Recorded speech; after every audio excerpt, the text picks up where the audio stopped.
Здравейте на всички, аз съм Катерина. В момента се намирам край град Баошан в китайската провинция Юннан. Малко градче скрито сред планините.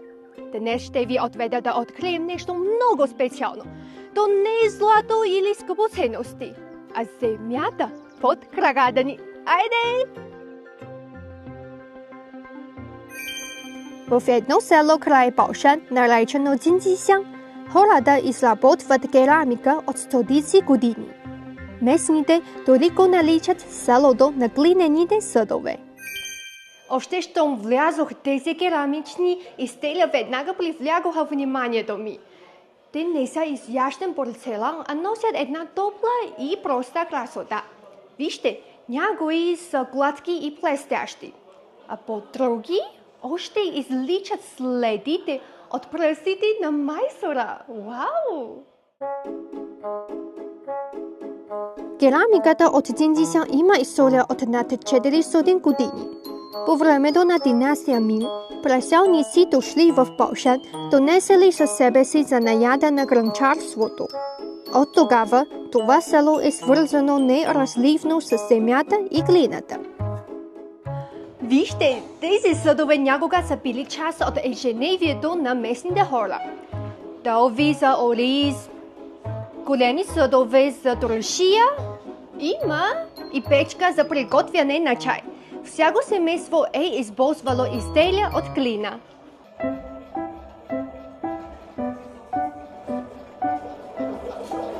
哇，老师您好，您就是我们这儿的非遗传承人姬老师吧？哎，是。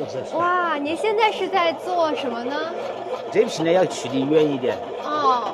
他们深圳这边要用的那装那个佐料。对。哇，好棒啊！那我先看您做一会儿，学习学习。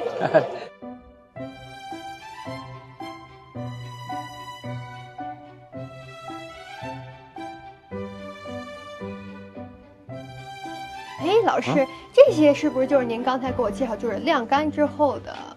这个嘛，就是像这个已经晾干了。哦，这些是已经晾干的啊。那我看这些好像颜色跟它又有一点不一样。这个是在它的外表已经施了一层油，也是我们本地的一种黄土和那个草木灰。哦。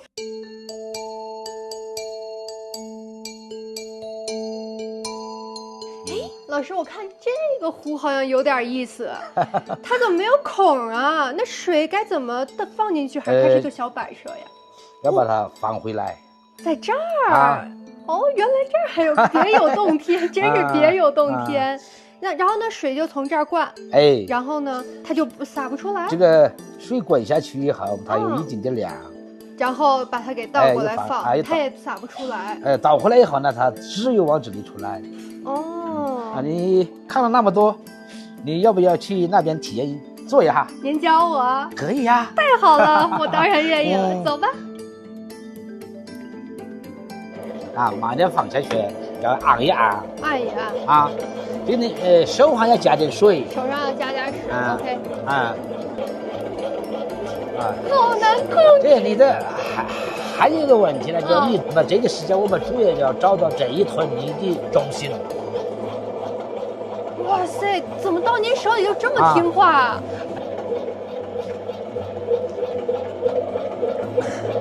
？Правенето наистина не изглежда толкова много лесно,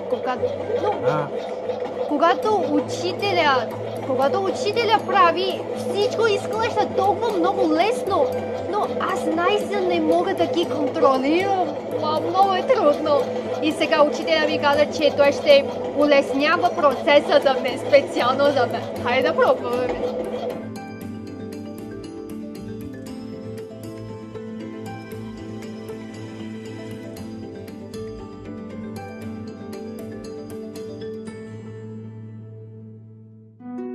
Тук земята има свой живот.